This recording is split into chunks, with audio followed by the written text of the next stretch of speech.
Alors voilà un objet qui était présent dans la maison que nous avons achetée il y a maintenant 45 ans et qui servait aux activités agricoles. D'après ce que j'en sais, c'était un objet extrêmement simple, utilisé, je pense que c'est un pilon, qui était utilisé pour écraser les raisins dans les pressoirs, puisque à Crolles, chaque famille avait un petit peu, avait ses rangées de vignes, et donc chaque famille avait son pressoir. Donc nous avons retrouvé dans la maison la vieille planche de pressoir qui servait donc pour écraser le raisin. Et donc cet objet-là, nous avons voulu le conserver. On a trouvé qu'il était beau, il avait une patine, une vie, et c'était une trace un peu de la vie de cette maison avant nous. Ce berceau est important car il appartenait à mon grand-père.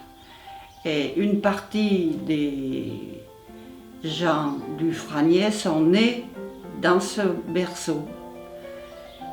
Et je suis contente de l'avoir retrouvé. Il a plus de 100 ans, enfin, toute la famille est née dedans, du côté de mon grand-père. Ils étaient 3 garçons, ils sont tous nés là-dedans.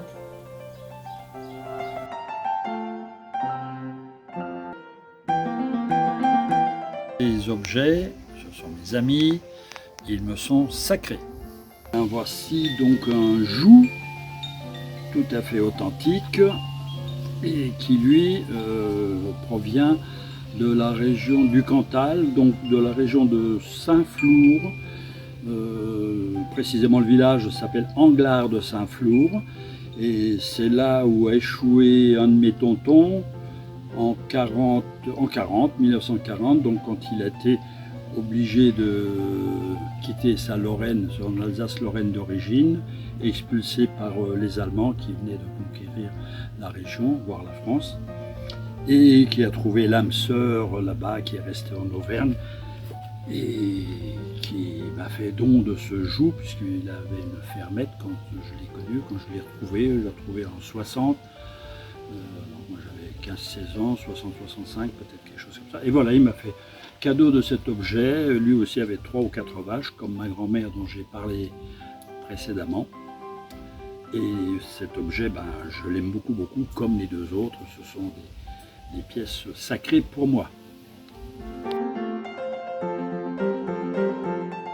Bon ceci est le bâton de marche de mon père, qu'il a fabriqué autour de ses 60 ans. C'est lui qui l'a tordu, etc. Et qu'il l'a utilisé jusqu'à sa mort, qu'à 90 ans à peu près. Donc il est bien à ma main en plus. Et c'est un bâton qui a du sens parce que mon père marchait beaucoup. Et du coup, c'était un petit peu son compagnon. Donc en forêt de Sillé où il se baladait, avec le bâton, il montrait les champignons, il vérifiait s'ils étaient mûrs. Un jour, je l'ai vu chasser une vipère en disant « Fais gaffe, tu vas te faire... » S'il y avait un mec avec un bâton, tu vois, enfin, il causait, et c'était son compagnon. Et je trouve que c'est un bel objet, tout simple, sans fioriture, mais très agréable. Et voilà, c'est tout. C'est devenu un compagnon de marche et c'est aussi un arbre quand même. Hein. Je sais pas s'il ne peut pas prendre racine, mais s'il pouvait parler, je pense qu'il en aurait des kilomètres à raconter.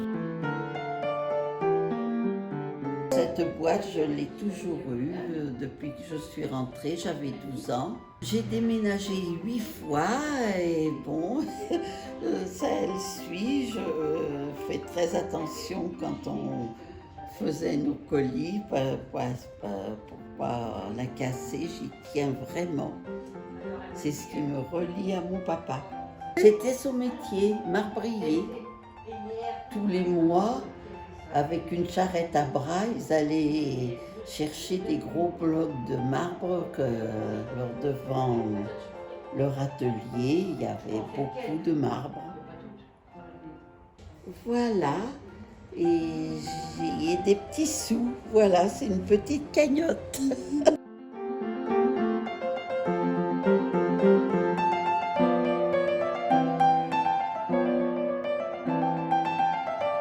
Ça servait de loupe pour donc ça remplaçait comment on appelle cela, l'électricité.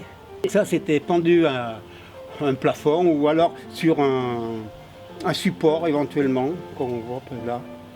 Donc c'est plein d'eau, donc ça fait loupe. Une tante qui était née elle était née en 1905, mais dans sa jeunesse. Après, elle avait quand même une machine à coudre pour le faire. J'ai trouvé ça dans le grenier, et je ne savais pas ce que c'est. Je lui ai demandé, il dit, oh, si, mais si, on s'en servait pour faire les gants. On dit, faire les gants avec un truc comme ça mais non, c'est pour éclairer. Alors bon, il m'a expliqué, donc il mettait de l'eau dedans, et puis ça faisait loupe. Donc ça, oui.